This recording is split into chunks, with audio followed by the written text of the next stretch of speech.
Ali Hynek, and I'm the founder and creative director of Nena Co, and I'm a new mom to 11-month-old triplets. Being a new mom is hard in general, but being a mom to 3 babies is even harder. So I've had to learn how to incorporate my business really into my life. And it hasn't been easy, but the key is really family and finding really great people to work with.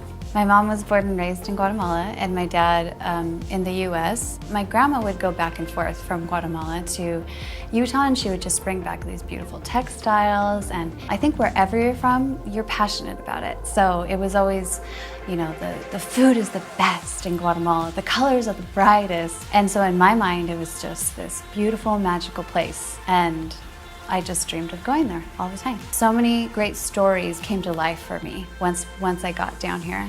The people are so wonderful, and the traditions are just so special, and just kind of all hit home to me that I wanted to do something with the people here. The people I'm referring to specifically are the weavers and the craftsmen and just all the artisans around here.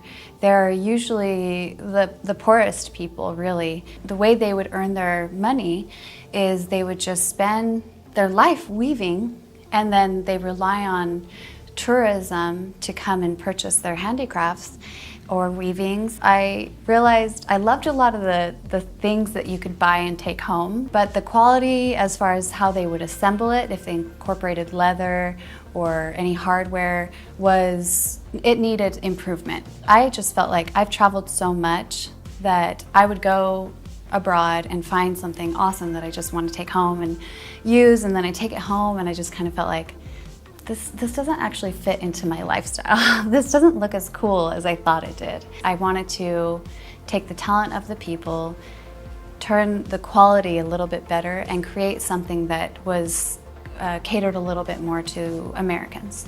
And what we realized is that the weavings have so much story to tell. And so what we would do is we'd end up just asking different women that we saw wearing the patterns that were more attractive to me, where they were from, and just would ask them questions about who they were and what it meant to them. And what we would do is we'd plan either that trip or the next trip to go to that region. So we started outsourcing directly with the weavers in their villages. We have 2 collections at Nena Co. One is the one-of-a-kind, which we also call vintage, and the other is our artisan collection, which we also call sustainable. We call it our one-of-a-kind because there's actually only one of every piece of fabric that we find to make that bag. I was very inspired by the women's traje, which means their wardrobe, their outfit. So I created the one-of-a-kind line based off of that. So their blouses are called huipils, and most of our products are made out of huipils. And we started using vintage ones because they're actually incredibly expensive to make new. What we found is weaving is actually a dying art here. And what we wanted to do is encourage actually the younger generation to continue the traditions of their family of weaving. Our 2 main techniques that we use for our artisan collection is backstrap and footloom. The backstrap is a strap literally that goes around the woman's hips and is then tied to either a tree or a pole. Usually she memorizes the pattern in her mind. And what we've learned from interviews is that they will just imagine the colors and the patterns, and it's all in their head. They're not drawing it out or putting it in a computer like we do. They just come up with it in their head and then just design it as they go. First they go and they buy their thread in bulk, and they choose from a variety of colors, and they usually choose very bright colors that are contrasting with one another.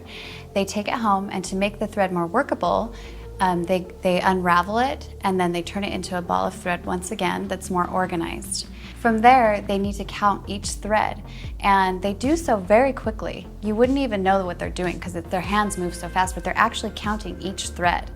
And it's a very complicated process because from there they take it and they line up the colors on the loom. It's incredible that they can take that complicated pattern, and it's all up in their head, and start from that beginning process of picking colors and end up on a loom where it's completely organized.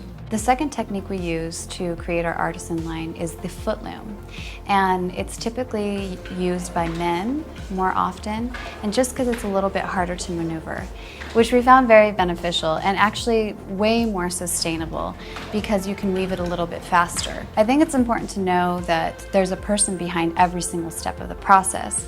When you think of a bag being made, you kind of just think of a manufacturing process and big machines, but really there's just guys at an individual station and they have an assembly line and they're just passing the next step on to them. We try and create a really friendly work environment for everybody.